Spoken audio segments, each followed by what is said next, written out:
Hi.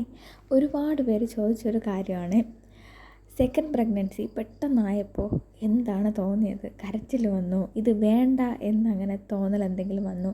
YouTube വീഡിയോസിലൊക്കെ കണ്ടിട്ടുണ്ട്, ഒത്തിരി പേര് പ്രഗ്നൻസി വീഡിയോ ഒക്കെ ഇങ്ങനെ ടെസ്റ്റ് കാർഡൊക്കെ കാണിച്ചിട്ട് കരയണതൊക്കെ കണ്ടിട്ടുണ്ട്. അപ്പം ഇതുപോലെ ആര്യ കരഞ്ഞിരുന്നോ? ഞാൻ കരഞ്ഞിട്ടില്ലായിരുന്നേ. ഞാൻ കരഞ്ഞിട്ടേ ഇല്ല. ഈ നിമിഷം വരെയും ദൈവകൃപയാൽ കരഞ്ഞിട്ടില്ല. ഇനി അങ്ങോട്ടും കരയില്ല. ഏറ്റവും സന്തോഷത്തോടെ ഞങ്ങൾ ഒരു കുഞ്ഞാവെ സ്വീകരിക്കാൻ വേണ്ടിയിരിക്കുകയാണ്. ഞാനെന്തിനു കരയണം? അത് കരഞ്ഞവർക്ക് അത്രയും ഡിപ്രഷനോ എന്തൊക്കെയോ ബുദ്ധിമുട്ടുള്ളത് കൊണ്ടാണ് അവർ കരഞ്ഞത്, ആ വീഡിയോസിലൊക്കെ കരഞ്ഞത്. അല്ലാതെ അവർക്കും ആ കുഞ്ഞിനെ വേണ്ടാത്തത് കൊണ്ടല്ല. ചിലപ്പോൾ സന്തോഷ കണ്ണീരായിരിക്കാം. എന്തായാലും എനിക്ക് അങ്ങനത്തെ കരച്ചിലൊന്നും വന്നില്ല. എനിക്ക്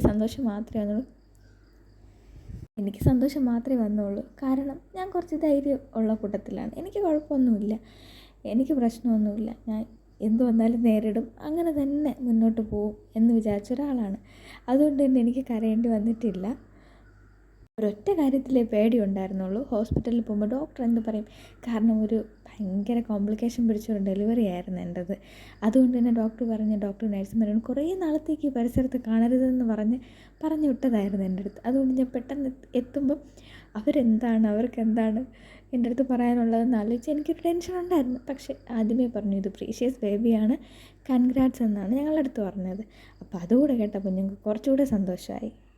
പിന്നെ വിഷമിക്കേണ്ട അവസ്ഥ വന്നത് നമ്മുടെ കൂടെയുള്ളവരെയും ചുറ്റുമുള്ളവരുടെയും ഓരോ സംസാരമാണ്. പെട്ടെന്ന് പ്രഗ്നൻ്റ് ആയത്, ബർത്ത് കൺട്രോളിനെ കുറിച്ച് അറിഞ്ഞുകൂടി, അങ്ങനെയൊക്കെയുള്ള ദൈവകൃപയാൽ ഒരു കുഞ്ഞിന് ജന്മം കൊടുത്ത ആളല്ലേ, ബർത്ത് കൺട്രോളിനെ കുറിച്ചൊക്കെ അറിയാം.